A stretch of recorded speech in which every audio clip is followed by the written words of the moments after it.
Education to win में आपका स्वागत है। तो आज हम मैथ के कुछ महत्वपूर्ण प्रश्न लेकर आए हैं। यह ग्रुप डी के प्रीवियस ईयर का सेट है, इसे हल करके आप लोगों को दिखाएंगे। तो चलिए हम शुरू करते हैं। तो इसका पहला प्रश्न है कि ए, बी और सी कोई व्यवसाय शुरू करते हैं। वे क्रमशः 6 महीने, 12 महीने और 14 महीने के लिए साझेदारी करते हैं। यदि उनके लाभों का अनुपात क्रमशः 5:4:7 है तो उनके संबंधित निवेशों का अनुपात क्या है। तो एक फार्मूला होता है लाभ बराबर पूंजी गुणे समय, मतलब जितना समय में जितनी पूंजी हम लगाएंगे उतना ही हमें लाभ मिलेगा। यही फार्मूला पे यह सवाल हल करेंगे।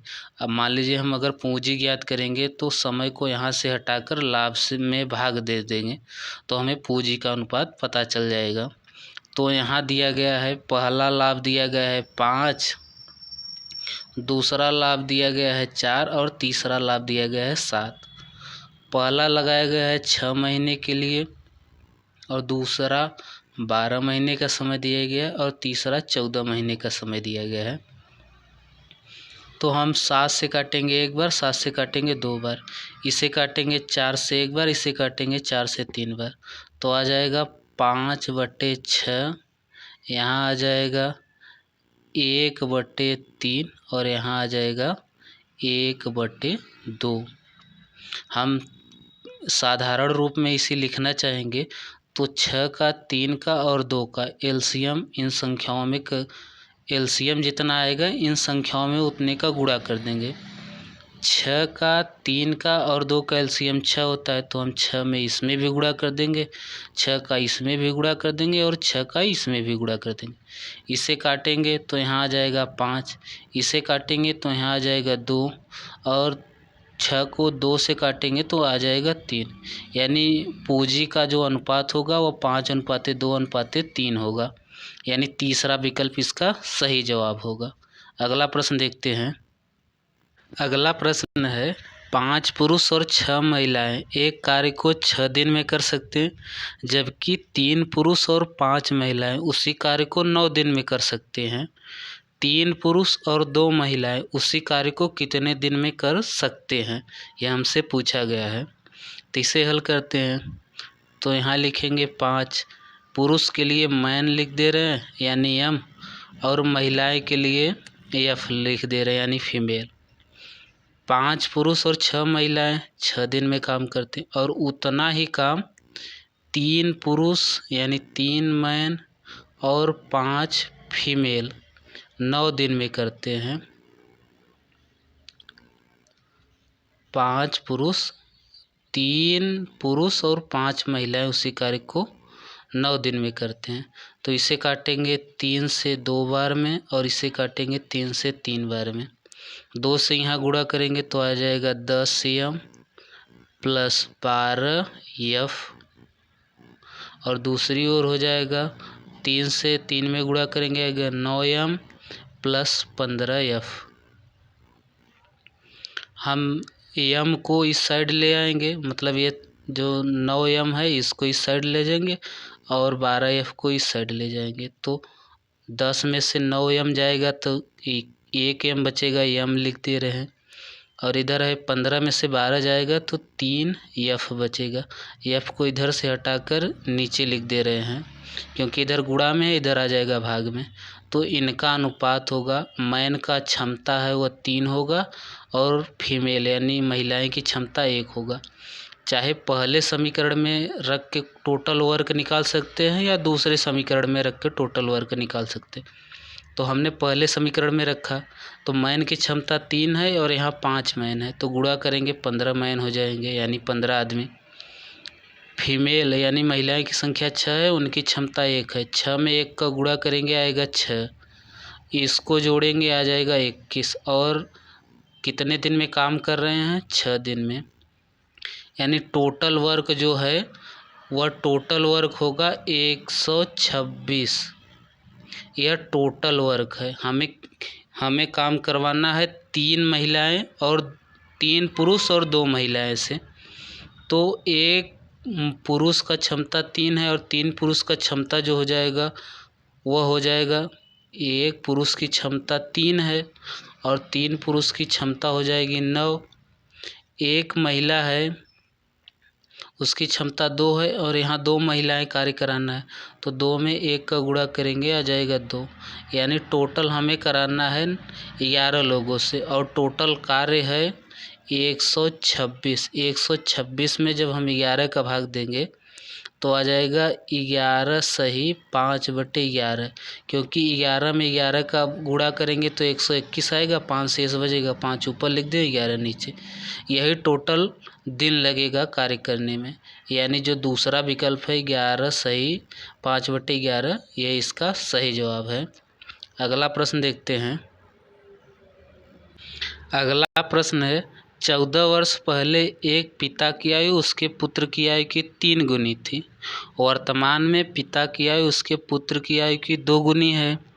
पिता और पुत्र की वर्तमान आयु का योग ज्ञात कीजिए। हमसे यह पूछा गया है कि उनकी वर्तमान आयु का योग कितना है। तो 14 वर्ष पहले मान लीजिए हम यहाँ पिता के लिए फादर लिख रहे हैं, पुत्र के लिए सन लिख रहे हैं। 14 वर्ष पहले पिता पुत्र की 3 गुनी थी, यहाँ 14 वर्ष पहले लिख दे रहे हैं। और वर्तमान में पिता की आयु उसके पुत्र की आयु की 2 गुनी है, यानी पुत्र 1 है तो पिता 2 है। इसका अंतर 1 होगा और इसका अंतर 2, तो हमें बराबर करना है अंतर, तो 2 का गुणा इसमें करेंगे, 1 का गुणा इसमें करेंगे, तो 1 का 3 में करेंगे 3 ही आएगा, 1 में करेंगे 1 ही आ जाएगा। यहाँ 2 का जब 2 में गुणा करेंगे तो आ जाएगा 4 और 2 का 1 में गुणा करेंगे तो आ जाएगा 2। इसका अंतर 1 है, पहले पुत्र 1 था फिर 2 हुआ तो उसका अंतर 1 रेशियो है, लेकिन यह दिया गया है 14 वर्ष के बराबर। हमसे टोटल पूछा गया है पिता और पुत्र की वर्तमान आयु का योग, तो पिता 4 यूनिट है और पुत्र 2 यूनिट है। 4 और 2 6 जोड़ 4 और 2 दोनों 6 हो जाएंगे, 14 में 6 का गुणा करेंगे आएगा 84। यही उन पिता और पुत्र की आयु का योग है 84 वर्ष। अगर आपको ऐसे नहीं लगाना है तो 1 रेशियो का मान 14 है, तो पिता है 4 यूनिट तो 4 से गुणा करेंगे आएगा 56 और पुत्र है 2 यूनिट, यानी 14 में 2 का गुणा करेंगे आ जाएगा 28। 56 में 28 जोड़ेंगे तो आ जाएगा 84। इस तरीके से भी आप हल कर सकते हैं, यानी 84 इसका सही जवाब है। अगला प्रश्न देखते हैं। अगला प्रश्न है निम्नलिखित में से कौन सी संख्याएं 4 और 8 दोनों से विभाज्य हैं। तो 4 से विभाज्यता का नियम कहता है कि इकाई के 2 अंक 4 से कटने चाहिए, और 8 से विभाज्यता का नियम कहता है कि इकाई के 3 अंक 8 से कटने चाहिए। मान यहाँ देखिए पहले विकल्प में इकाई का अंक 42 है, यह 4 से कटेगा नहीं, यानी पहला संख्या नहीं कटेगा। दूसरा भी 42 है, ये भी 4 से नहीं कटेगा। तीसरा 24 है, यह 4 से कटेगा, 4 से काटेंगे 6 बार में कट जाएगा। और तीसरा जो चौथा है वो 82 है, 82 भी 4 से नहीं कटेगा, यानी पहला नहीं कटा, दूसरा नहीं कटा और चौथा नहीं कटा, तीसरा जो है वह 4 से कट जाएगा। और 8 से विभाज्यता का नियम है तो इकाई अंक के 3 अंक 8, 2 और 4, यह भी 8 से कट जाएगा, 8 से काटेंगे 8 एक 8, 8 त्रिक 24, यानी जो तीसरा विकल्प है वह 4 और 8 से दोनों से कट जाएगा। अगला प्रश्न देखते हैं। अगला प्रश्न है कि दिए गए आंकड़े की माध्यिका ज्ञात कीजिए। तो माध्यिका ज्ञात करने के लिए पहले इन संख्याओं को आरोही क्रम में लिखेंगे।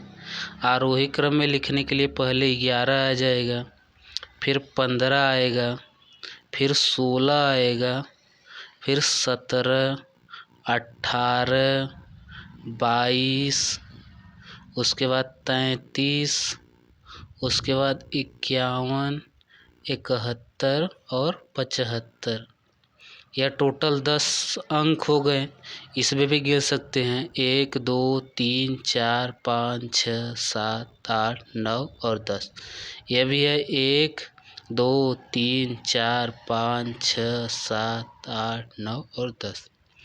माध्यिका ज्ञात करने के लिए बीच की संख्या होती है, तो 4 संख्या इधर से छोड़ दे रहे हैं और 4 संख्या इधर से छोड़ दे रहे हैं। बीच में 2 संख्याएं हैं 18 और 22। 18 22 का योग करेंगे 40, इसका आधा करेंगे 20।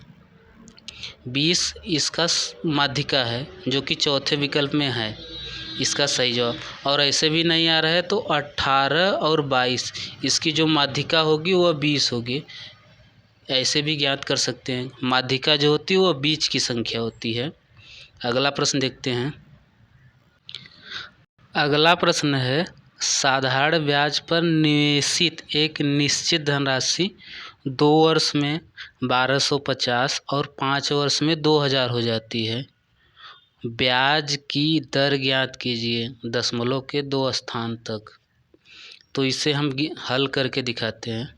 कह रहा है 2 वर्ष में मिश्र धन जो हो जाता है वो 1250 हो जाता है और यही 5 वर्ष में यह 2000 हो जाता है। तो यहाँ देखा 3 वर्ष बढ़ा और मूल मतलब मिश्र धन में कितना बढ़ा 750। 3 वर्ष में 750 बढ़ा, तो हम 1 वर्ष में कितना राशि बढ़ा यह ज्ञात करने के लिए इसमें 3 से भाग दे देंगे। 3 से भाग देंगे तो 250। यह 1 वर्ष में ब्याज बढ़ा। तो हम 2 वर्ष में अगर ब्याज ज्ञात कर लें तो 250 गुणे 2 यानी 500 ब्याज बढ़ा 2 वर्ष में। और यहाँ देखिए जो पहली लाइन में है कि 2 वर्ष में इतनी धनराशि हो जाती है, यानी मिश्र धन उतना हो गया। अगर हम मिश्र धन में ब्याज घटा दें जो 2 वर्ष का 500 रुपये निकाले हैं तो हमें मूलधन पता चल जाएगा। यानी 1250 में अगर हम ब्याज निकाल दें 500 तो आ जाएगा 750। यह 750 जो है यह मूलधन है, तो हमें ब्याज ज्ञात करना है। तो 1 वर्ष का ब्याज हमने निकाला है 250 रुपये, तो 250 बटे 750 क्योंकि मूलधन पे ही ब्याज निकाला जा सकता है। तो 250 हमने ब्याज निकाला, 750 मूलधन पे, परसेंटेज के लिए 100 से गुणा कर दे रहे हैं। इसे जब काटेंगे तो आएगा 25 एक का 25 और 25 तियाँ 75, 0 से 0 काट दे रहे हैं। तो 100 में 3 का भाग देंगे तो आ जाएगा 33 सही 1/3। ये इसे लिख सकते हैं 33 सही 3%, जो कि दूसरे वाले विकल्प में दिया गया है। यह इसका सही जवाब है। अगला प्रश्न देखते हैं। अगला प्रश्न है एक पाठ्य पुस्तक में कुल 892 पृष्ठ हैं। इसे 2 भागों में बांटा गया है। पुस्तक के दूसरे भाग में पहले भाग की तुलना में 52 पृष्ठ कम हैं। पुस्तक के दूसरे भाग में कितने पृष्ठ हैं यह हमसे पूछा गया है। तो मान लीजिए हम पहला पृष्ठ यहाँ मान ले रहे हैं, उसके लिए 1 लिख दे रहे हैं, पहला के लिए 1 लिख दे रहे हैं और दूसरा के लिए 2 लिख दे रहे हैं। तो पहला मान लीजिए हमने x मान लिया और कह रहा है कि दूसरे भाग में पहले की तुलना में 52 पृष्ठ कम है, तो दूसरा हो जाएगा x माइनस 52। अगर इन दोनों का योग करेंगे क्योंकि टोटल पृष्ठ है वह है 892, तो इन दोनों का योग करेंगे तो वह 892 के बराबर हो जाएगा। तो यहाँ दोनों लिख देंगे 2x, 1x ए और 1x ए, 2x हो जाएगा। 52 इधर माइनस है उधर जाएगा प्लस हो जाएगा, तो 892 प्लस 52 इसे जोड़ेंगे तो 2 2 4 हो जाएगा। 5 और 9 जोड़ेंगे 14 के 4 हो जाएगा, बचेगा 1, 8 1 9, 944 हो जाएगा 2x के बराबर। तो x का मान निकालेंगे तो 944/2, इसे काटेंगे तो आ जाएगा 2 चौक 8, 2 सत्ते 14, 2 दूना 4 892। ये पहला पृष्ठ यानी यक्स का मान निकाला, यानी पहले जो भाग में है उसमें 472 पृष्ठ है और हमें दूसरे पुस्तक के दूसरे भाग के पृष्ठ पूछा है।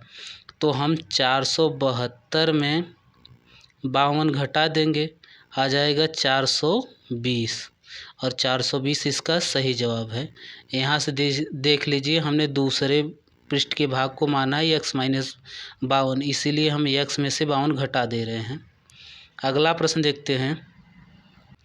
अगला प्रश्न है sine square 22 degree plus sine square 68 degree और cos square 33 degree plus cos square 57 degree का अनुपात ज्ञात कीजिए। हमसे इन दोनों का अनुपात पूछा है। तो यहाँ लिखा है sine square 22 degree plus sine square 68 degree. अगर हम इसे केवल इसे जो साइन स्क्वायर 68 डिग्री इसे अगर हम चेंज करना चाहे तो इसे हम लिख सकते हैं साइन स्क्वायर 90 माइनस 22 डिग्री। और जब हम इसे चेंज करेंगे 90 में से 22 घटाएंगे तो आ जाएगा कॉस स्क्वायर 22 डिग्री और यहाँ प्लस था साइन स्क्वायर 22 डिग्री। तो साइन स्क्वायर ए प्लस कास स्क्वायर ए बराबर 1 होता है, इसका मान 1 होता है। तो यह टोटल हल करने पर 1 आएगा। ठीक इसी प्रकार हम इसे भी हल करेंगे, इसका मान हमने हल किया 1 आया और इसको भी हल करेंगे। यहाँ लिखेंगे cos square 33 degree plus cos square 57 degree. तो इसे हम हल करेंगे तो कॉस स्क्वायर 90 माइनस 33 डिग्री, तो यह भी हो जाएगा साइन स्क्वायर 33 डिग्री और इधर हो जाएगा कॉस स्क्वायर 33 डिग्री, इसका मान भी 1 हो जाएगा, यानी इसे भी हल करने पर 1 आ जाएगा और इसका अनुपात होगा 1:1, यानी जो दूसरा विकल्प है यह सही जवाब है। अगला देखते हैं प्रश्न। अगला प्रश्न है ए की आयु बी की आयु की दोगुनी है, बी की आयु सी की आयु की 1/3 के बराबर है। ए बी और सी की आयु का योगफल 42 वर्ष है, तो ए और बी की आयु का योगफल ज्ञात कीजिए। हमें ए और बी की आयु का योगफल ज्ञात करना है। तो हम लिखते हैं ए, यहाँ बी और यहाँ सी। कह रहा है ए की आयु बी की आयु की दोगुनी है, अगर हम बी को 1 माने तो ए दोगुनी हो जाएगी। और यहाँ कह रहा है कि बी की आयु सी की आयु के 1/3 के बराबर है, अगर सी की आयु हम 3 माने तो बी की आयु 1 हो जाएगी और इसका हम अनुपात निकालेंगे तो 2, 1 और 3 ऐसे गुणा करते हैं, फिर ऐसे गुणा करते हैं, फिर ऐसे गुणा करते हैं, तो 2:1:3 और टोटल इनका योगफल ए बी सी का योगफल दिया गया है 42। इसका योग करेंगे तो आ जाएगा 6 रेशियो बराबर 42 वर्ष, तो 1 रेशियो बराबर जो आ जाएगा 7। हमसे पूछा गया है बी और सी, तो 7 में अगर ए और बी 7 में अगर हम 3 का गुणा करेंगे तो आ जाएगा 21 वर्ष। 21 वर्ष इसका सही जवाब है, क्योंकि ए का अनुपात 2 है, बी का अनुपात 1 है, इन दोनों का योग करेंगे 3 से गुणा करेंगे। अगर आप इस तरह नहीं गुणा कर पाते हैं तो आप ए में गुणा करेंगे 7 का तो यह आ जाएगा ए का उम्र 14 वर्ष, और जब बी में 7 का गुणा करेंगे तो आ जाएगा 7, इन दोनों का योग करेंगे 21 वर्ष हो जाएगा। अगला प्रश्न देखते हैं। अगला प्रश्न है ए एक वस्तु को 1920 में बेचने पर जेम्स द्वारा अर्जित लाभ उस वस्तु को 1500 में बेचने पर हुई प्रतिशत हानि के बराबर है। यदि वह 10% लाभ अर्जित करना चाहता है तो उसे उस वस्तु को किस विक्रय मूल्य पर बेचना चाहिए। हमसे यह पूछा गया कि वस्तु को किस विक्रय मूल्य पर बेचना चाहिए। मान लीजिए यहाँ हम सीपी मान लें, और सीपी में जितना कम बेचा है 1500, उतना अधिक में बेचा गया है 1920 में। यानी जितने कम प्रतिशत में बेचा गया है उतने अधिक प्रतिशत में अगर लाभ में बेचता तो 1920 में। इस प्रकार के अगर प्रश्न आ जाए तो इन दोनों का योग यानी 1500 और 1920 इन दोनों का योग करना है और इसका आधा कर देना है, तो हमें क्रय मूल्य पता चल जाएगा। तो इसका आधा करेंगे तो आ जाएगा 1710 रुपये। ये हमें सीपी हो गया, मालूम होगा। हमें एसपी यानी विक्रय मूल्य ज्ञात करना है। तो कह रहा है हमें विक्रय मूल्य पर 10% लाभ अर्जित करना है। तो हम इसका 110 100 पर बेचेंगे क्रय मूल्य पर, उस पर 10% के लाभ के लिए हमने 110 लिख ले है। तो इसे हम ये दोनों जीरो से काटेंगे और इसका गुणा करेंगे तो आ जाएगा 1881 रुपये। यानी जो तीसरा विकल्प है इसका सही जवाब। अगला प्रश्न देखते हैं। अगला प्रश्न है 0.42 पर बार लगा है को P/Q के रूप में व्यक्त करना है, जहां P और Q पूर्णांक है और Q 0 के बराबर नहीं है। इस प्रकार के प्रश्न को हल करने के लिए आप पहले ध्यान से देखिए। यहाँ है 0.424, इस पर बार लगा है। तो इसे हम हल करने के लिए इसे लिखते हैं 4 2 4। जैसे जितनी संख्या है उतनी संख्या लिख लीजिए। उसके बाद जिस संख्या पर बार नहीं है उसे घटा दीजिए। यहाँ 4 पर बार नहीं है इसलिए 4 से घटा दे रहे हैं। और बटे में लिखेंगे 9। जितनी संख्या पर बार है उतना 9 लिखेंगे। 2 संख्या पे बार है 2 9 लिखें। और जिस संख्या पर बार नहीं है उतने 0। यहाँ केवल एक संख्या पर बार नहीं इसलिए केवल 1 0 लिख रहे हैं। इसे जब घटाएंगे, यहाँ से देखिए, यहाँ से जब 424 में 4 घटाएंगे तो आ जाएगा 420 और यहाँ नीचे आ जाएगा 990। इसे 0 से 0 काट देंगे, 3 से काटेंगे 14 बार और 3 से काटेंगे 33 बार, यानी 14/33 इसका सही जवाब होगा, जो कि तीसरे विकल्प में दिया गया है। अगला प्रश्न देखते हैं। अगला प्रश्न है पिछले वर्ष रंजन की मासिक वेतन 34,500 था और इस वर्ष उसका मासिक वेतन 38,640 है।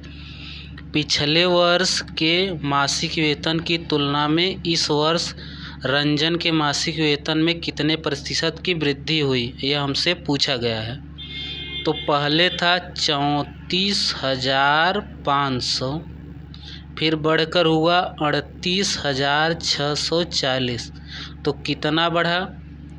तो 4,140 बढ़ा। और किस पर बढ़ा? तो जिस पर बढ़ा होता है उसे सदैव नीचे लिखते हैं। तो 34,500 पर बढ़ा और परसेंटेज के लिए लिखते हैं 100 से। परसेंटेज ज्ञात करने के लिए 100 से गुणा करते हैं। तो यह 0 से कट गया। यह है 34,500। इसे काटेंगे 5 से, तो 5 से काटेंगे 5 सते 35, 50 25, नहीं यह 4 है। तो 5 छक 30 काटेंगे और 5 नवा 45। इसे 5 से काटेंगे, 5 अट्ठे 40, बचेगा 1, हो जाएगा 14, 5 दूनी 10 और 5 अट्ठे 40। फिर 69 को 12 बार में गुणा करेंगे तो 828 हो जाएगा।